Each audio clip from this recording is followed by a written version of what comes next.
The Great Divide is one of Avatar's most disliked episodes. I would like to make a pun and say that the episode is divisive.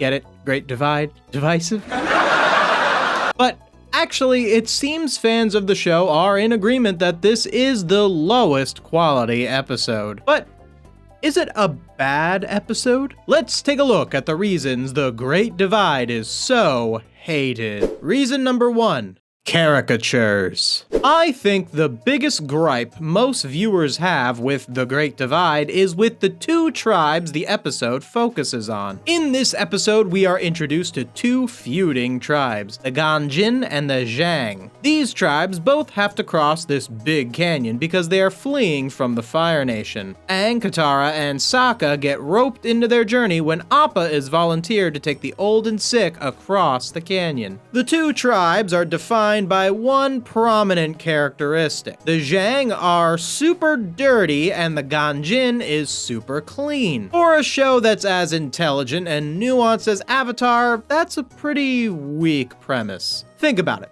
The show does such a good job at showing the ambiguity of the people of the Fire Nation, either by showing you why they do evil things, showing how they could potentially be good, and how the Fire Nation propaganda affected them, etc. And it's just odd that there's this one episode that's like, oh, these people? They're the stinky guys. There goes the stinky tribe, and here's the clean tribe. Aren't they so not stinky? This obvious difference between them reduces the tribes to nothing more than caricatures. The cleanliness versus non-cleanliness thing isn't even why the tribes hate each other. They hate each other because they have contradicting beliefs about an important figure in their tribe's history being mistreated by the other tribe. The Zhang thinks this guy, Wei Jin, was unjustly arrested for trying to return a sacred orb, while the Ganjin think Wei Jin was trying to steal the sacred orb. This plot point is one of the greatest strengths of the episode, since it's never actually revealed which tribe's telling of the tale is historically accurate, if either even happened at all. Instead, Aang lies to the tribes and pretends like he knew the people in the mythology, making up a story about it all being part of a friendly game and no one wronged anyone. The message being that past misgivings don't matter in the face of working together in the present. The caricaturish nature of the tribes actively undermines this message. The conflicting mythologies aspect of the episode has nothing to do with the cleanliness or dirtiness of their respective tribe. Perhaps the writers did this to influence our perception of the dirtier tribe. Maybe by having one tribe be defined by such a visceral negative trait, we as the audience are primed to believe that they are the bad guys, and thus the cleaner tribe's mythology must be the true one. Then, when it's shown the mythology didn't matter, we question our own biases. As a kid, this was my perception of the episode, and I remember being surprised that the Ganjin wasn't the correct mythology. But this doesn't change the fact that one tribe being clean while the other is dirty is caricaturish. While it's realistic that one group of people could be cleaner than others due to factors such as economic status and access to tools and resources, the episode does not engage with that, and instead acts like the Zhang tribe are dirty just because, rather than dirty due to social and material forces. The idea that one tribe is so fiercely dedicated to being clean or dirty to the point where it defines them is unrealistic, reductive, and lacks nuance. And I feel that a lot of people watching the episode,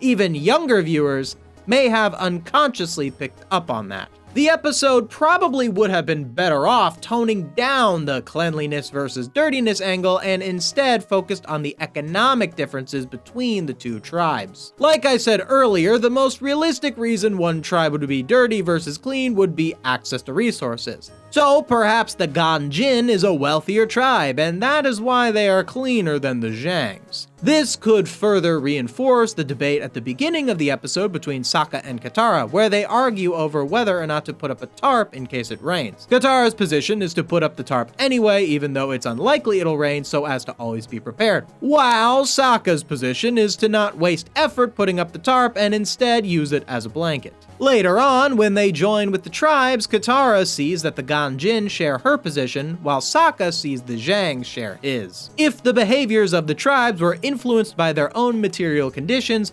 we could have gotten more insight into why each character takes each position on the tarp. The Ganjin have ample time to put up the tarp because of their higher economic status, while the Zhang tribe have other concerns that get in the way of them being able to properly prepare. This is more interesting than just, we don't put up the tarp because we're the greasy, lazy tribe. This also would give more nuance to the debate. Sokka doesn't hold his position on the tarp because he's lazy, he holds it because he wants to conserve valuable energy for tasks he feels are more important. Associating his positions with the Zhangs kind of undermines his position and frames him as being incorrect, which I don't think is what the episode was going for. This story change also could have allowed Katara and Sokka to engage with why they have the positions that they hold. Sokka was pushed to grow up fast and act as a soldier. This war brain mentality isn't exactly compatible with something like putting up a tarp on the off chance it'll rain. Katara, on the other hand, in losing her own mother, was stuck in a bit of a motherly role herself, making her more aware of the importance of such preventative measures. Sokka and Katara could have learned that it was their own material conditions that influenced their perspectives by seeing how material conditions also influenced the tribes. But the episode refused to engage with the concept of material conditions at all. So that's the issue with how the tribes are portrayed in this episode. But there's a few more reasons this episode is as infamous as it is. Reason 2. Lack of plot. While I agree with my previous point about the subpar portrayals of the tribes, the alleged lack of plot in The Great Divide is a point I don't agree with, but it's still worth discussing. Let's break down the claim. The Great Divide is thought of as a filler episode. In case you don't know, in a TV show that follows an overarching plot, a filler episode is an episode that is self-contained and has little or nothing to do with the main plot. Since The Great Divide has little to do with the goal of defeating the Fire Nation, it's considered filler. A filler episode is not a bad thing on its own. In fact, they can be an opportunity to focus on teaching the audience something about its characters without the main conflict dominating the story. Avatar is, after all, not about ending the war with the Fire Nation. It's about how the people involved in the war undergo changes in response to the conflict. I feel The Great Divide succeeds in furthering the characterization of Aang, Sokka, and Katara.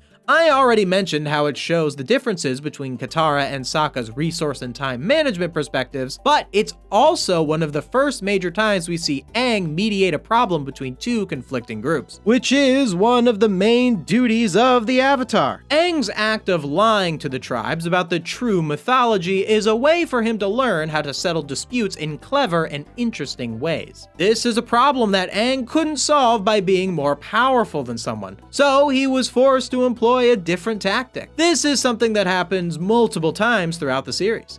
If you want to hear more about one of those other instances, check out one of my other Avatar videos right after this one.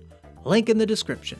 Aang's way of settling the dispute between the tribes is interesting because it's a morally gray way of resolving the conflict, which gives the audience more to think about when pondering the results of the episode. Was how Aang solved the conflict morally just? Was it okay to use lies and deception if the outcome was ultimately good? Would the lie even work?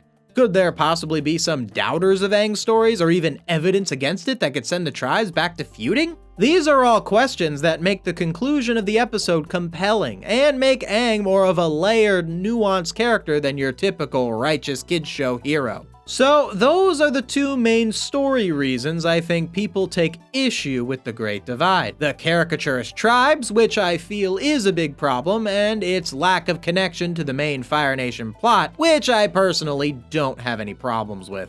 There is one more possible reason that this episode has the reputation it does.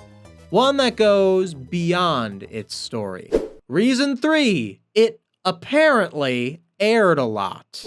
So I was doing a little digging into the public opinion on this episode, and I noticed that there were some people alleging that this particular episode of Avatar aired on Nickelodeon more than other episodes of the show. This apparent over-airing made the widely disliked elements of the episode seem worse because the wary viewer was already sick of seeing the episode so many times. Now, I have not seen any evidence that this episode aired more often than others. Thinking back, it sounds plausible, as I remember seeing it on TV a lot, but my fuzzy childhood memories do not confirm this claim. So, with that grain of salt, let's go over the Great Divide over-airing theory. Since it's not a plot-heavy episode, someone not as familiar with the show would be able to follow this episode without knowing all the plot details. So, by airing the episode more often, the network alleviates the risk of someone changing the channel because they aren't familiar with the plot points needed to understand other more plot-heavy episodes. I remember when I was younger, I struggled to watch Avatar, since before streaming, you just had to catch it on TV. So I would often either miss episodes entirely or just find myself suddenly watching an episode with characters and plot points that I was unfamiliar with.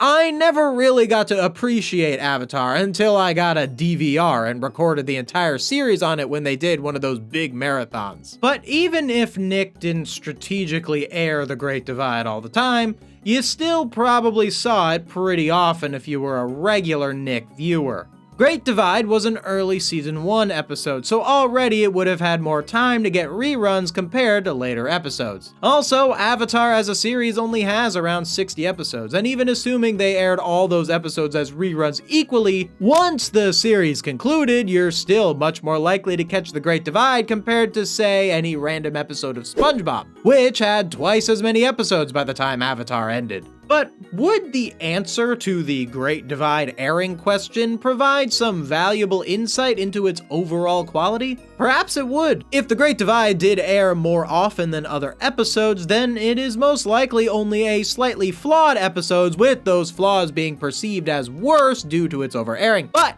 if The Great Divide didn't air more often than other Season 1 episodes, then there may be something uniquely wrong with it. In order to know for sure, you would need access to the complete Nickelodeon broadcast schedule from the period Avatar was most prominently featured on the network. And you would then need to comb through it and compare how much Great Divide aired compared to other episodes. Am I gonna do that? Nah. You know, now that I think about it, whether or not The Great Divide aired too much or aired as often as other episodes, it's kinda like the Jin Wei Jin myth. Which history is true? Who cares? Better to move on and discuss what really matters, which is the episode's story. Okay, philosophy aside, I'll admit I'm a little curious if this episode aired more often than others, and unlike the Wei Jin and Jin Wei myth, there actually is a way to prove it. So if anyone out there would be able to provide evidence of whether or not it did or did not air all the time, let me know in the comments below. Hey, if you like this video, maybe you'd like to see this other video right here. If you like what I do and want to see me do more of it, consider becoming a channel member or supporting my Patreon. Link in the description. Thank you so much for watching. See you next time.